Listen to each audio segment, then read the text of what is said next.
আমাদের বাহিনীগুলো আছে তারা কি ৭১-এর বাহিনী ৭১-এর পাকিস্তানি বাহিনীতে পরিণত হয়েছে বা প্রশ্ন, নাকি গাজা স্ট্রিপে ইসরায়েলি বাহিনীতে পরিণত হয়েছে?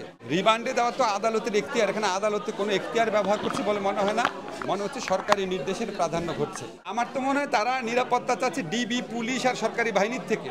তাদেরকে নিরাপত্তা নামে যেভাবে হেফাজতে নেওয়া হয়েছে, এটা বাংলাদেশে কোনো মানুষ বিশ্বাস করবে বলে মনে হয়। নিরাপত্তা হেফাজতে নিতে হলে যারা আপনার ওই চিকিৎসাধীন ছিল তারা কি নিরাপত্তা হেফাজতের আবেদন করেছে সেটা দেখাতে হবে। আদালতের কি কোনো নির্দেশনা আছে সেটা দেখাতে হবে। দেশের আইন এবং সংবিধানকে লঙ্ঘন করে চিকিৎসাধীন ব্যক্তিদেরকে জোর করে, যারা ইতিপূর্বে নির্যাতিত হয়েছিল, নির্যাতনের চিকিৎসা নিচ্ছিল, তাদেরকে জোর করে টেনে হিচড়ে ডিবি কার্যালয়ে নেওয়া হয়েছে। এখন আমার তো মনে হয় তারা নিরাপত্তা চাচ্ছে ডিবি, পুলিশ আর সরকারি বাহিনীর থেকে।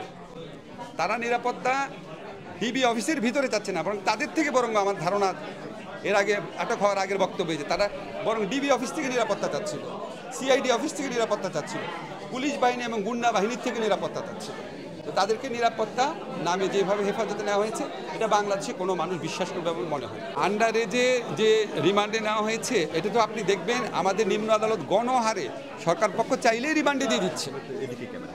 এবং এটা মনে হচ্ছে, আমি তো আমার বক্তৃতায় বলেছি, রিমান্ডে দেওয়া তো আদালতের এখতিয়ার, এখানে আদালতে কোনো এখতিয়ার ব্যবহার করছে বলে মনে হয় না, মনে হচ্ছে সরকারি নির্দেশের প্রাধান্য ঘটছে। আর আপনি বলেন 17 বছরের বাচ্চাকে রিমান্ডে নিয়েছে, 4 বছরের শিশুকে মাথায় গুলি করে মেরে ফেলছে, 6 বছরের শিশুকে মাথায় গুলি করে মেরে ফেলছে। এই নির্বিচার গুলিবর্ষণ, আমরা তো কোনো ফুটেজের মধ্যে দেখি নাই যে পুলিশ নিরস্ত্র ছিল। এই নির্বিচার গুলিবর্ষণ, এটা এত বড় অমানবিকতা, এত বড় পাশবিকতা, এত নিষ্ঠুরতা যে মানে আমি তো নর্মাল থাকতে পারি না।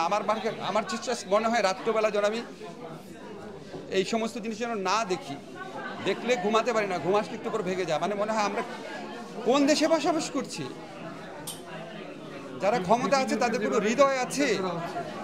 আশ্চর্য। এবং এখনও আমাদের ছাত্রদেরকে যে কোনো জায়গায় ধরে টরে নিয়ে ব্লকরেট করা হচ্ছে কারফিউ দিয়ে। আমি তো বললাম, আমরা কি একটা অধিকৃত ভূমিতে আছি? আমাদের বাহিনীগুলো আছে তারা কি ৭১-এর বাহিনী ৭১-এর পাকিস্তানি বাহিনীতে পরিণত হয়েছে বা প্রশ্ন, নাকি গাজা স্ট্রিপে ইসরায়েলি বাহিনীতে পরিণত হয়েছে? কেন সারা বাংলাদেশের তরুণ কিশোর ছাত্রদের বিরুদ্ধে তারা যুদ্ধ ঘোষণা করেছে বলে মনে হচ্ছে?